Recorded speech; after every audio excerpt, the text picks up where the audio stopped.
The territorial nature of a rabbit does not disappear when we bring them into our homes. Let's talk about it.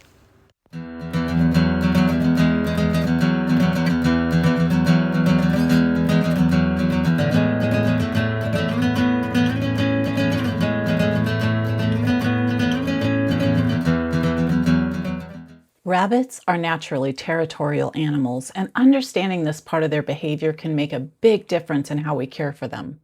Both wild and domestic rabbits are wired to establish and protect their space. In the wild, rabbits live in warrens, underground tunnel systems they dig for safety, shelter, and raising their young. These areas are carefully protected because they contain everything the rabbit needs to survive. That instinct doesn't disappear when rabbits live in our homes. Territorial behavior shows up in ways that can sometimes confuse rabbit owners. Rabbits mark their territory using scent. You might notice behaviors like chinning, where a rabbit rubs their chin on objects. There's a scent gland under their chin that leaves a marker other rabbits can detect, even though we can't.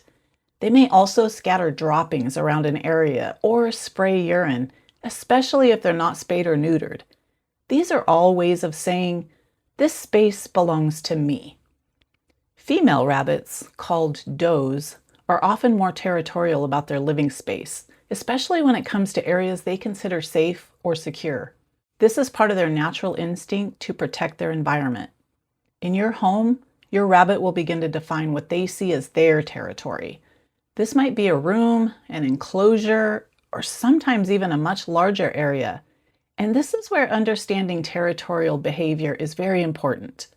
There's a lot of discussion about free roaming rabbits, that is, to allow them access to the entire house.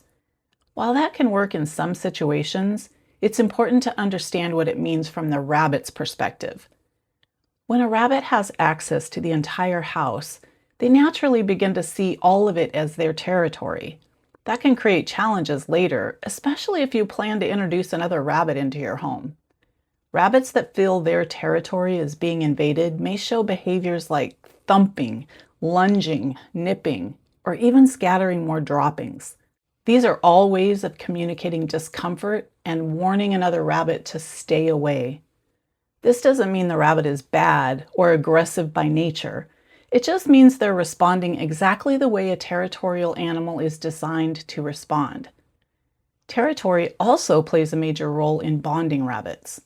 When introducing two rabbits, experienced rabbit bonders often use a neutral space. That's an area where neither rabbit has claimed for his own.